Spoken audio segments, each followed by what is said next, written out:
It was the summer of 2016, and I had just married my longtime girlfriend.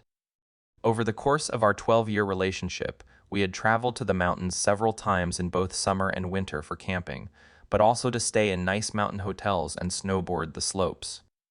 Naturally, we both agreed this was how we wanted to spend the first few weeks of our marriage. We booked a 20-day stay at a mountainside campground on the other side of the country.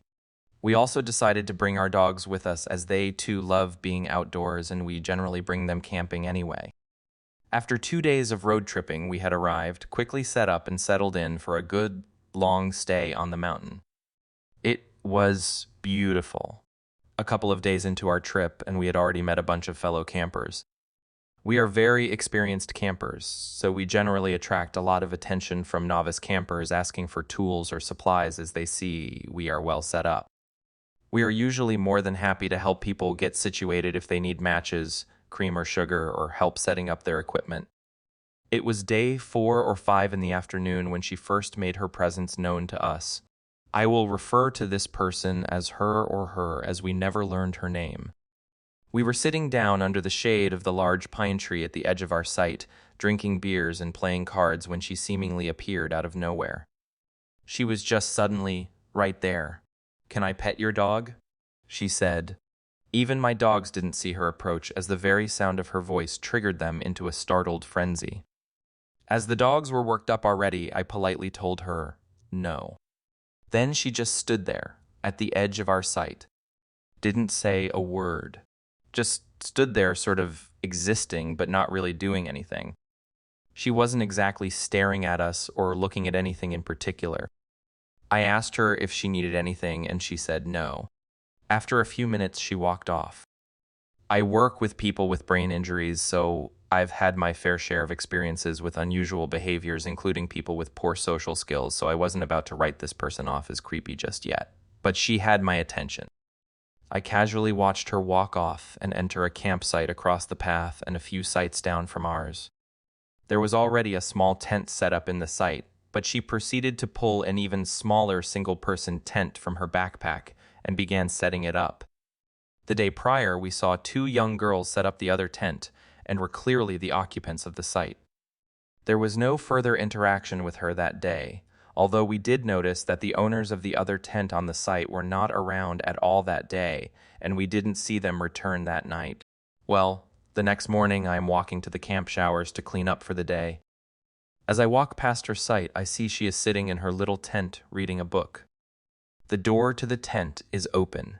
I pay no attention and keep on my way to take my shower. When I'm done with my shower and walking back, I notice her tent is now closed, but it's jiggling about, so I know someone is in there. Then she made her presence known in a big way. Just as I am approaching her site on the way to mine, she unzips her tent, and I immediately see that she is completely nude.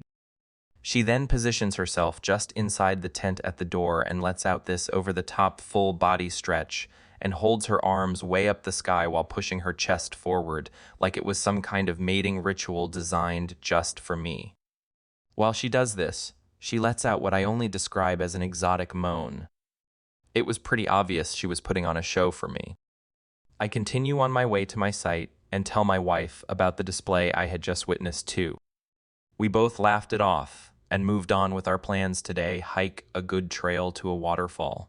The trailhead for this hike was accessible from the campground, so we didn't have to drive to get there. We just walked the additional 2 kilometers to the trail. We walked at a good pace, so when we got to the trail, we decided to stop for a few minutes and take some photos of the surrounding mountains before heading into the thicker bush. After sitting there for maybe 5 minutes, while my wife is taking pictures, she emerges from the trail that leads towards the campground. At first I thought, okay, coincidence, she's staying here and this is a pretty common trail. But then she sees that I see her and she stops dead in her tracks and just stands there. Same demeanor as our first encounter. Just standing, not doing anything in particular, but also sending creep vibes our way. This was the first time I said to my wife, I think we have a stalker. Confused, my wife then looks to where I'm looking and is immediately a little creeped out. Once again, I think, whatever, maybe she's just hiking the trail, no big deal. So we continue on the trail at a good pace, and she maintains a consistent distance behind us. Our dogs at this point are a little distracted by her, and our youngest dog keeps turning around to watch her. I got a little fed up with the dog constantly stopping to look back, so I decided we will stop for some water and let this woman pass. Well, what does she do? But fucking stop walking when we stop, and once again just stands there. So now we are genuinely concerned because this is approaching horror movie creepiness levels, and I start to wonder what this girl's intentions are. Standing motionless at that distance and refusing to pass us just ramped up the shit factor to about 9. So my wife and I agreed to just give up and cut the hike short by taking the shorter loop, which was only another half-kilometer ahead, and head back to our camp. We managed to get some distance between us by jogging every time we would make a turn, and she was out of sight. We didn't see her again until later that night. That night, my wife decided to take an evening shower at the camp showers. When she returned to our camp, she told me our stalker was in the bathrooms also taking a shower. This time, however, she was with 2 other girls and appeared to be getting ready for a night at the club. There is a nearby ski town that has a few nightclubs and bars, so it was reasonable to see the girls getting ready for a night out. The 2 girls she was with were the 2 we saw previously set up at her site. My wife explains that she quickly picked up on the fact that the 2 girls and our stalker friend were not well known to each other. It was clear that the 2 girls were close friends with plans to go out partying, and our stalker was making an attempt to be friends and sort of invited herself to join them in their night out. Now we know the ski town well, and the girls kept reinforcing that they were meeting at a specific restaurant before going to the bar. It was currently 10 at night, and we know the restaurant they were telling her to go to was closed half an hour ago. They were lying to her about their plans. The stalker kept asking them too, "Are you sure this place? Are you sure?" They convinced her, and she then left to her tent to finish getting ready while the 2 friends stayed in the bathroom to finish their makeup. My wife went on to explain how after she left, the 2 friends were mocking and making fun of our stalker. They were young 20-year-olds acting like little girls in elementary school. My wife has no time for that, creepy stalker or not. She had to say something to the girls for their behavior. My wife calls them out on their behavior. Well, putting all the catty bitch bullying aside, the girls explained to my wife that the stalker girl had set up her tent on their site when they were staying with a friend in the ski town. When they returned, they found her living at their site without invitation. She had just taken it upon herself to take a little corner of their site without knowing them at all. The girls said they were upset with her and trying to make her feel uncomfortable, so she would leave, but she wouldn't leave. Of course, my wife asked them why they didn't just report her to the park warden. The excuse they gave was they were leaving the next day and didn't want to make a huge deal out of it. So whatever happened between them and the fake late dinner plans and clubbing is unknown to us. Around 3 a.m. that same night, we were all awoken to a blood-curdling scream right outside our camper. At first I was like, holy shit, that must be a wild animal. My wife is trembling, dogs barking, and I'm startled but curious. I peel back the window cover to see her, standing motionless on the path outside our trailer. I had the window cover down maybe 9 centimeters when she appeared to make direct eye contact with me. My heart rate is jacked. What the actual fuck?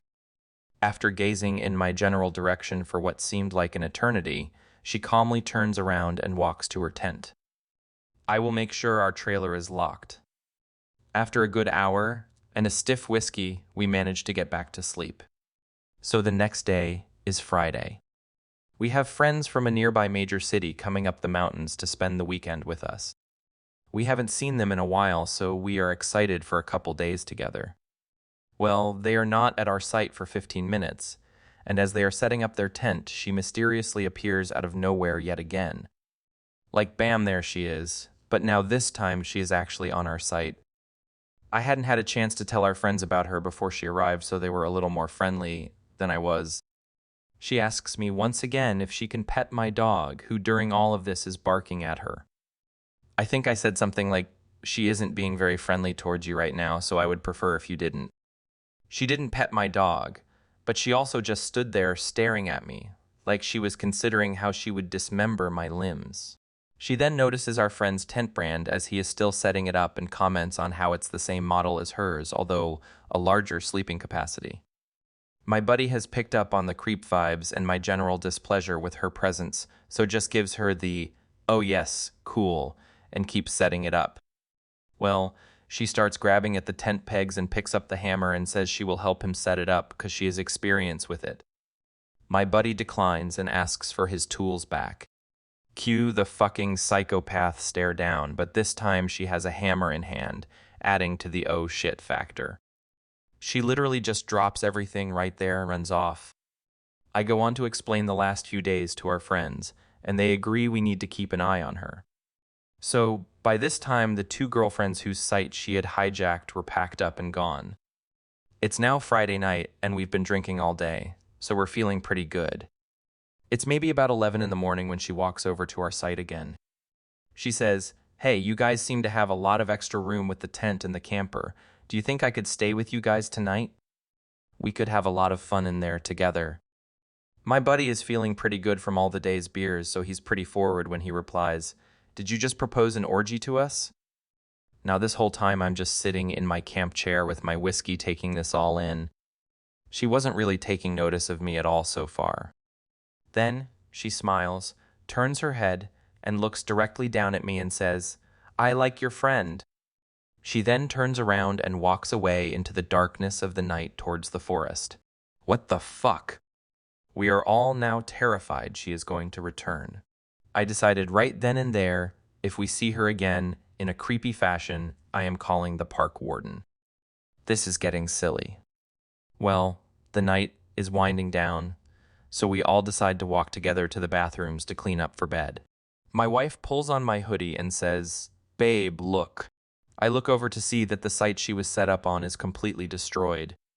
Shit everywhere. Just stuff, garbage, clothing, food. Everywhere. I thought, okay, this is weird. Could this have been a bear? No, we would have heard it. I then notice that the tent is gone. She is gone and left the site a complete mess. As luck would have it, the park patrol was completing their fire rounds and were at the messed up site when we were returning from the bathrooms. We told them there was a girl staying on her who was acting erratic, and we suspected she was squatting on the site based on our conversation with the two girls from earlier in the week. We didn't see her again for the rest of our trip until the last full day. There is a great little lookout point, not far from our site, which has amazing views of the river and valley below, and it was a perfect evening to see the sunset behind the mountains. It was a lovely final send-off to an otherwise beautiful honeymoon. Just when we thought we were done with her, she emerged once again from seemingly nowhere. We were sitting on a couple chairs that are bolted in place at the viewpoint, taking pictures of the valley below. As my wife is looking through the camera viewfinder, she picks up on the woman in the distance.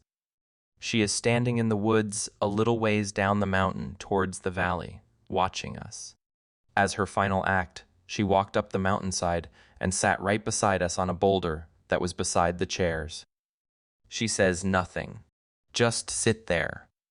My wife has the brilliant idea of asking me to take one last picture of the scenery, and she gives me a little wink. I pick up on her idea right away, and I position myself so this woman is going to be in the picture. My wife wanted this lady's photo in the event something bad happens with her before we can leave the area. We took our final looks out at the beautiful scenery and headed to our camp for the night. We didn't see or hear from her again.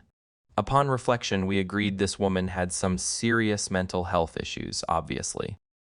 She had zero social skills, and we did witness her attempt to make friends with those two girls that shafted her in a terrible way. That being said, she did things way beyond the realm of acceptable social awkwardness. There were moments I thought she would pull out a knife and kill us all where we stood. More than that, the stalking, the midnight screaming and running off into the woods at night was terrifying to us, and I feel a story worthy of this sub. I do have the photo on a thumb drive somewhere, and we'll see about uploading a pixelated photo, if it's appropriate. To anyone else, the picture just looks like a person is sitting in the shot. But to us, It's a reminder of our wild adventure and the start of our amazing marriage. So creepy honeymoon stalker, let's not ever meet again. To understand my story, you sort of have to know a tiny bit about trespassing laws in our country, in that we don't have any so long as you're respectful and non destructive. You can walk over any hills you like, and in my case, camp on any beach of your choosing so long as once you leave, the area is how you found it. I used to love camping when I was little. Our family would go multiple times a year with a large group of my parents' friends and their kids. On average, there were maybe 10 of us at a time, which was a bit of a logistical challenge since we always headed out to this one really remote beach on the coast. Actually, we weren't the only ones. There were always yachts bobbing just off the shore with people in them and other campers lining up and down the beach. Most of them also had children or teenagers, so it wasn't a wild party scene. It was very much an informal family holiday spot. There was even a small building with toilets and showers installed nearby, even though this was in the middle of nowhere. I guess the local council must have figured it out and got sick of people peeing behind bushes. We took a trip up in spring 2011.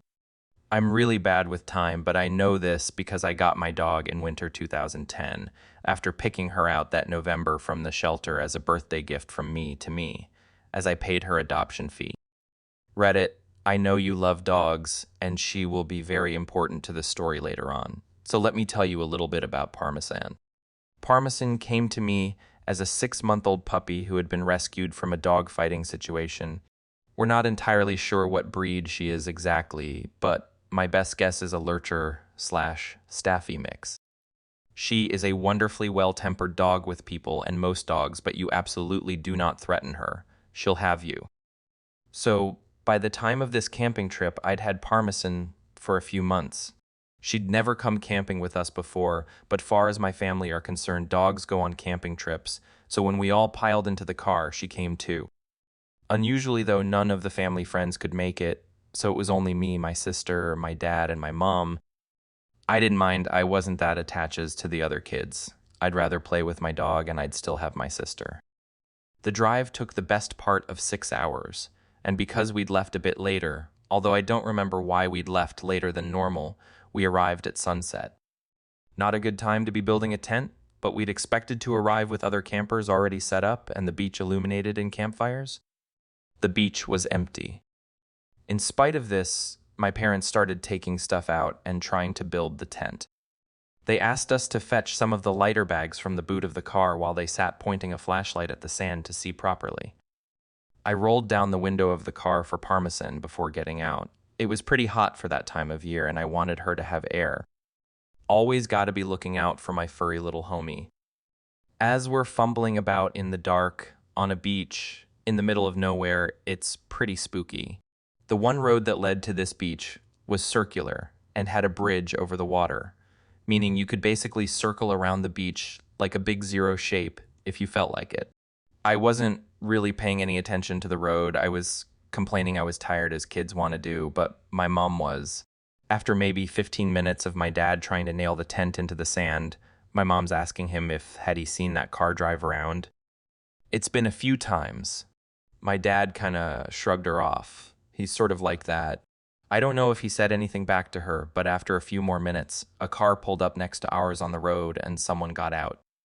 It was maybe 15 or 20 feet from the cars to where we were, and the light was pretty low, except for the torches.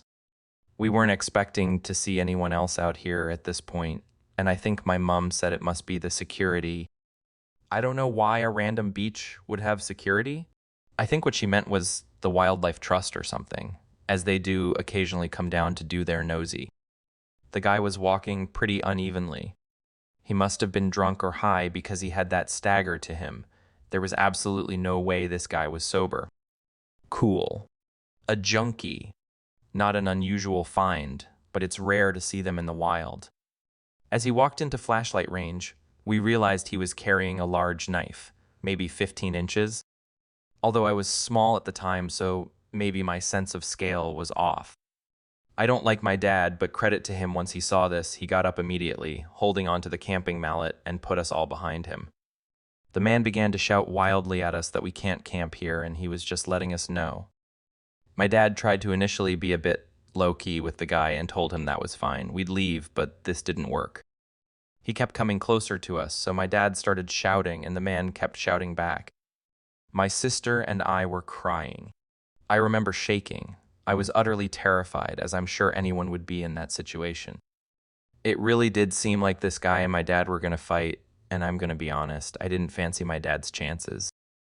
While it's grim to consider, I'm absolutely convinced he would have killed my dad, and possibly us as well once he was done, as I don't think my mother would have had the common sense to run with us. I love her, but she's always put Dad and her relationship with him above us. This isn't how it went down. A bolt from the black, like a wolf descending on its prey, took us all by surprise, most of all the man with the knife. In that moment, Parmesan was the apex predator large canines represent in nature. She got him good by the arm and clamped down hard, ripping his jacket and shredding the skin underneath.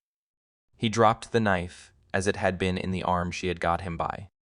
He kicked her, he punched her, and eventually got her off. He grabbed the knife from the sand and ran back to his car and drove off. Parmesan didn't follow him. She stayed with us, muzzle covered in blood. Quickly as we could, we gathered our things and all got back in the car, all pretty shook up by the incident. I looked Parmy over. She was okay, but the car's window was much more open than I'd left it. We think what happened was when the shouting started, she must have put her paws up on the gap I'd left for her. As it was an old car and had the rolly-down windows and not an electric button, we think she must have been able to hit it with her paws to force it down enough to squeeze out. This is not the end of my story. We were all pretty scared, and since we had the dog with us, we couldn't book into a hotel for the night. My parents decided just to drive home so we could all feel safe, but first had to drive into the nearest town for petrol as they were kind of low. I spent the time trying to clean Parmesan up a little. I'd always loved dogs, but what she'd just done for me blew my mind. As we drove into town, we came across a petrol station, but it looked closed. My dad drove up closer to get a better look and stuck his head out the window to get a better look at the sign. My mom asked him what on earth he was doing, and he told her he was trying to see when it opened. Never, he said. My heart fucking sank. Parked in the corner, behind a van, so we hadn't seen him at first, was the man with the knife. He was sitting on the bonnet of his car, using some tissue paper to clean up his arm. It looked pretty bad. Without stopping to refuel or look anywhere else in town, my dad drove right out of there. He decided to go to the next town over, but this was removed. The next town over was 60 miles away. He didn't have that much petrol, we realized as we began driving. We were going to break down. That's fine, Dad said. We had cover. They'd come to us home or at least to somewhere acceptable for the night. Better than staying in the last town. After driving for maybe 5 minutes, lights flash us from behind. Another car. The same car the man had been driving. It was him following us. He must have realized we were low on petrol. The next half hour was one of the worst half hours of my life. I had a complete and utter breakdown, as did everyone really. I could tell my parents were trying to keep it under wraps so it wouldn't upset us, but we weren't really little kids. We were both double digits. We knew how dangerous this situation was. Dad turned off the radio to conserve petrol, and the man followed us for 55 miles before he peeled away onto another road. Our fuel meter was on the big red letter E for empty for the last 10 miles. We were driving on fumes. I don't really believe in God, but if he does exist, that was definitely one of his miracles.